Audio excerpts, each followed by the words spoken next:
Museum ಅಂತ ಹೇಳ್ತೇವೆ. So ಅಲ್ಲಿ ಹೋಗಿದ್ರ ಅನ್ಸುತ್ತೆ. ಅದು ಇನ್ನೂ ಮುಂದೆ ಹೋದ್ರೆ ಅಲ್ಲೊಂದು ಆರ್ಟಿಸನ್ ಆ್ಯಂಡ್ ಹೆರಿಟೇಜ್ ವಿಲೇಜ್, ಕರಕುಶಲ ಮತ್ತು ಸಂಸ್ಕೃತಿ ಗ್ರಾಮ. ಸೊ ಅಲ್ಲಿ ಅದು ನೆಕ್ಸ್ಟ್. ಕೊನೆಯದಾಗಿ ಇಲ್ಲಿ ಬೋಟಿಂಗ್ ಸೆಂಟರ್ ಅಥವಾ ಲೇಕ್ ವ್ಯೂ ಗಾರ್ಡನ್ ಅಂತ ಹೇಳ್ತೇವೆ. ಅಲ್ಲೊಂದು ಕೆರೆ ಇದೆ, ಕೆರೆ ಸುತ್ತ ಒಂದು ಗಾರ್ಡನ್ ಎಲ್ಲ ಒಳ್ಳೆ ಡೆವಲಪ್ ಮಾಡಿದ್ದಾರೆ. ಅಲ್ಲಿ ಒಂದು ನೀವು ವಾಕ್ ಮಾಡ್ಬೋದು.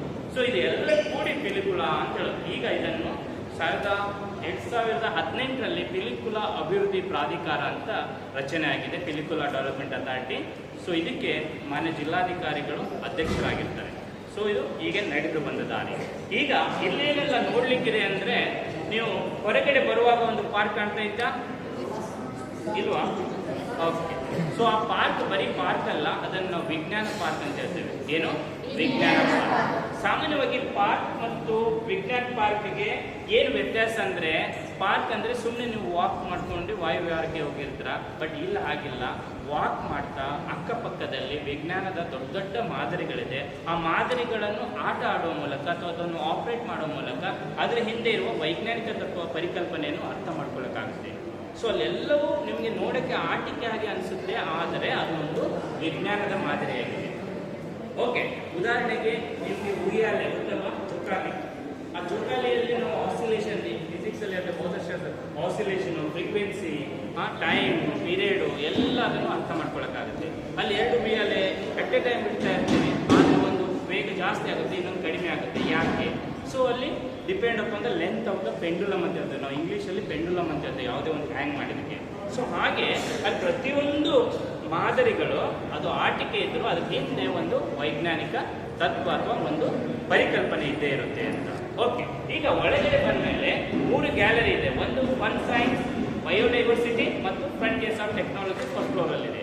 ಅಂದರೆ ಗ್ಯಾಲರಿ ಅಂದ್ರೆ ಏನು? ಸಾಮಾನ್ಯವಾಗಿ ದೊಡ್ಡ ದೊಡ್ಡ ಹಾಲ್ ಇರುತ್ತೆ. ಆ ಹಾಲಿನಲ್ಲಿ ವಿಜ್ಞಾನದ ಮಾದರಿಗಳನ್ನು ಒಂದು ಕ್ರಮಬದ್ಧವಾಗಿ ಜೋಡಣೆ ಮಾಡಿರ್ತೇವೆ. ಪ್ರತಿಯೊಂದು ಮಾದರಿಗಳು ಏನಾಗಿರುತ್ತೆ ಅಂದರೆ ವರ್ಕಿಂಗ್ ಮಾಡೆಲ್, ಅಂದರೆ ಅದು ಕಾರ್ಯನಿರ್ವಹಿಸುವಂಥ ಮಾದರಿಗಳು. ಸ್ಟ್ಯಾಟಿಕ್ ಇಲ್ಲ. ಸ್ಟ್ಯಾಟಿಕ್ ಅಂದರೆ ಸುಮ್ಮನೆ ಕೈ ಕಟ್ಕೊಂಡು ನೋಡುವಂಥದ್ದಿಲ್ಲ. ಒಂದು ಅದು ಆದರೂ ವರ್ಕ್ ಆಗ್ತಾ ಇರುತ್ತೆ, ಅಥವಾ ನೀವಾದರೂ ವರ್ಕ್ ಮಾಡಬೇಕು, ಅಥವಾ ಪ್ರೆಸ್ ಮಾಡಬೇಕು, ಏನಾದರೂ ಒಂದು ಮೂವ್ ಆಗ್ತಾ ಇರುವಂತೆ ಇರುತ್ತೆ. ಸೊ ಇದು ವಿಜ್ಞಾನ ಕೇಂದ್ರದಲ್ಲಿ ಮ್ಯೂಸಿಯಂ ಮತ್ತು ವಿಜ್ಞಾನ ಕೇಂದ್ರಕ್ಕೆ ಇರುವ ಡಿಫ್ರೆನ್ಸ್ ಏನಂದರೆ, ವಿಜ್ಞಾನ ಕೇಂದ್ರದಲ್ಲಿರುವಂಥ ಮಾದರಿಗಳೆಲ್ಲ ವರ್ಕಿಂಗು, ಮ್ಯೂಸಿಯಂ ಅಂದರೆ ಸ್ಟ್ಯಾಟಿಕ್ ಇರುತ್ತೆ. ಸ್ಟ್ಯಾಟಿಕ್ ಅಂದರೆ ಸ್ಥಿರವಾದಂಥ ಮಾದರಿಗಳು. ಅಲ್ಲಿ ಯಾವುದೇ ರೀತಿ ಮುಟ್ಲಿಕ್ಕೆ ಅವಕಾಶ ಇರೋದಿಲ್ಲ. ಇಲ್ಲಿ ಪ್ರತಿಯೊಂದು ನೀವು ಮುಟ್ಟಿ ನೋಡಿ ಅದು ಹೇಗೆ ವರ್ಕ್ ಆಗುತ್ತೆ. ಅದಕ್ಕೆ ನಾವು ಪ್ರತಿಯೊಂದು ಮಾದರಿಗೆ ಇದು ಕನ್ನಡ ಮತ್ತು ಇಂಗ್ಲೀಷಲ್ಲಿ ಅದರ ವಿವರಣೆ ಕೂಡ ನೀಡಿದ್ದೇವೆ. ನೀವು ಅದನ್ನು ಓದ್ಕೊಂಡ್ರೆ ಸುಲಭವಾಗಿ ಅರ್ಥ ಆಗುವಂತೆ ಇದೆ. ಸೊ ಈಗ ಇಲ್ಲಿ ಕಾಣ್ತಾ ಇದೆ ಅಲ್ವಾ, ಇದನ್ನು ಫೂಕೋ ಪೆಂಡುಲಮ್ ಅಂತ. ಸ್ವಲ್ಪ ಸೈಡ್ ಕೊಡಿ ಇಲ್ಲಿ ಮಕ್ಕಳೇ, ಚೂರು ಹಿಂಗೆ ಸೈಡ್. ಅಲ್ಲಿ ಕಾಣ್ತಾ ಇದೆಯಾ? ಆ ವಿಜ್ಞಾನಿ ಒಬ್ಬರು ಅಜ್ಜ ಇದ್ದಾರಲ್ವ, ಸೊ ಅವರ ಹೆಸರು ಫೂಕೋ. ಅವರು ಇದನ್ನು ಕಂಡುಹಿಡಿದಿದ್ರು. ಅವ್ರ ಹೆಸರೇ ಇದಕ್ಕೆ ಇಲ್ಲ ಆಗಿದೆ. ಏನು ಅದರ ಅರ್ಥ ಏನಂದ್ರೆ, ಈ ಫೂಕೋ ಲೋಲಕದ ಮೂಲಕ ನಾವು ಭೂಮಿಯ ದೈನಂದಿನ ಚಲನೆಯನ್ನು ಅರ್ಥ ಮಾಡ್ಕೊಳ್ಳೋಕ್ಕಾಗುತ್ತೆ ಅಂತ. ನಿಮ್ಗೆಲ್ಲ ಗೊತ್ತಿದೆ, ಭೂಮಿ ತನ್ನ ಅಕ್ಷ ಸುತ್ತ ತಾನು ತಿರುಗುತ್ತೆ, ಇಡೀ ಸೂರ್ಯನ ಸುತ್ತ ಸುತ್ತುತ್ತೆ ಅಲ್ವಾ? ಭೂಮಿ ತನ್ನ ಅಕ್ಷ ಸುತ್ತ ಒಂದು ಸುತ್ತ ಆಗ್ಬೇಕಾದ್ರೆ ಎಷ್ಟು ಸಮಯ ತೆಗೆದುಕೊಳ್ಳುತ್ತೆ? 24 ಗಂಟೆ. ಇಡೀ ಸೂರ್ಯನ ಸುತ್ತ 365. ಓಕೆ, ಈಗ ನಾವು ಭೂಮಿ ಸುತ್ತ ಇದೆ ಅಲ್ವಾ? ನಾವೆಲ್ಲ ಎಲ್ಲಿದ್ದೇವೆ? ಭೂಮಿ ಮೇಲೆ ಇದ್ದೇವೆ ಅಥವಾ ಬಾಹ್ಯಾಕಾಶದಲ್ಲಿದ್ದೇವಾ? ಓಕೆ, ಆದರೆ ಭೂಮಿ ತಿರುಗ್ತಾ ಇದೆ ಅಂತ 24 ಗಂಟೆಯಲ್ಲಿ ಒಂದು ಸುತ್ತು ಹೀಗೆ ಸುತ್ತುತ್ತೆ ಅಂತ ತನ್ನ ಅಕ್ಷ ಸುತ್ತ ಹೀಗೆ ಅಲ್ವಾ? ನಾವು ಭೂಮಿ ಮೇಲೆ ಇದ್ದೇವೆ. ನಮ್ಗೆ ಯಾವತ್ತಾದ್ರೂ ಎಕ್ಸ್ಪೀರಿಯನ್ಸ್ ಆಗಿದೆ, ಅನುಭವ ಆಗಿದೆಯಾ? ಭೂಮಿ ಸುತ್ತದ ಈಗ ಯಾವುದೇ ವಸ್ತು ತಿರುಗ್ತಾ ಇದೆ ಅಥವಾ ಚಲಿಸ್ತಾ ಇದೆ ಅಂದ್ರೆ ನಾವು ನೋಡೋಕ್ಕಾಗುತ್ತೆ, ಕಣ್ಣಲ್ಲಿ ಗೋಚರ ಆಗುತ್ತೆ, ಎಕ್ಸ್ಪೀರಿಯನ್ಸ್ ಆಗುತ್ತೆ. ಆದರೆ ಭೂಮಿ ಸುತ್ತದ ಯಾವತ್ತಾದ್ರೂ ಎಕ್ಸ್ಪೀರಿಯನ್ಸ್ ಆಗಿದೆ ನಿಮಗೆ? ಅಥವಾ ನೀವು ಒಂದಾದ್ರೂ ದಿನ ನೀವು ಎಲ್ಲಿದೆ? ಬಳ್ಳಾರಿಗೆ, ವಿಜಯನಗರದಿಂದ ಮಂಗಳೂರು ಕಡೆ ವಿಜಯನಗರದಿಂದ ಭೂಮಿ ಯಾವತ್ತಾದ್ರೂ ಸಿಗುತ್ತಾ? ಯಾಕೆ? ಈಗ ಇನ್ನೊಂದು ಏನು ಗೊತ್ತಾ, ನಮಗೆ ಉಲ್ಟನೆ ಕಾಣ್ತಾ ಇದೆ ಎಲ್ಲ. ಭೂಮಿ ತಿರುಗ್ತಾ ಇದೆ ಅಂತ ಹೇಳ್ತೇವೆ, ತಿರುಗುತ್ತೆ, ಕಾಣೋದಿಲ್ಲ.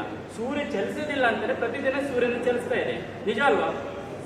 ಸೂರ್ಯ ಚಲಿಸೋದು ಇಲ್ಲ ಅಂತ ಹೇಳ್ತೇವೆ, ನಮಗೆ ಕಣ್ಣಿಗೆ ಗೋಚರ ಆಗ್ತಿರೋದು ಎವ್ರಿಡೇ. ಪೂರ್ವದಿಂದ ಪಶ್ಚಿಮದಲ್ಲಿಗೆ ಹೀಗೆ ಚಲಿಸ್ತಾನೆ ಇರುತ್ತೆ ಸೂರ್ಯ, ಮತ್ತೆ ರಿಪೀಟ್ ಆಗ್ತಾನೆ ಇದೆಯಾ? ಆದರೆ ನಮ್ಮ ಭೂಮಿ ನಾವು ಎಲ್ಲಿದ್ದೋ ಅಲ್ಲೇ ಇದ್ದೀವಿ, ನಾವು ಭೂಮಿ ಇದೀವಿ, ಅವತ್ತು ಎಕ್ಸ್ಪೀರಿಯನ್ಸ್ ಆಗ್ತಾನೆ ಇಲ್ಲ. ಯಾಕೆ? ಈ ಭೂಮಿ ಸ್ವಲ್ಪ ಸುತ್ತಿದ್ರೆ ಹಿಂದೆ ಏನಾದರೂ ಆಗ್ಬೇಕಲ್ವಾ? ಒಂದು 24 ಗಂಟೆಯಲ್ಲಿ ಇದು ಈಗ ಬರಬೇಕಾದ್ರೆ 24 ಗಂಟೆ ಆಗುತ್ತೆ ಅಂತೆ. ಆದರೆ ನಾವು ಯಾವತ್ತಾದ್ರೂ ಈಗಿಂದ ಈ ಕಡೆ ಹೋಗ್ಬೇಕಲ್ವಾ? ಅಥವಾ ಈ ಕಡೆಯಿಂದ ಆ ಕಡೆ ಬರಬೇಕಲ್ವಾ? ಯಾವತ್ತಾದ್ರೂ ಎಕ್ಸ್ಪೀರಿಯನ್ಸ್ ಆಗಿದೆಯಾ? ಯಾಕಾಗಿಲ್ಲ? ಓಕೆ, ಗುರುತ್ವಾಕರ್ಷಣ ಬಲ ಅಂತ ಹೇಳ್ತಾರೆ, ಗ್ರಾವಿಟೇಷನಲ್ ಫೋರ್ಸ್ ಅಂತ.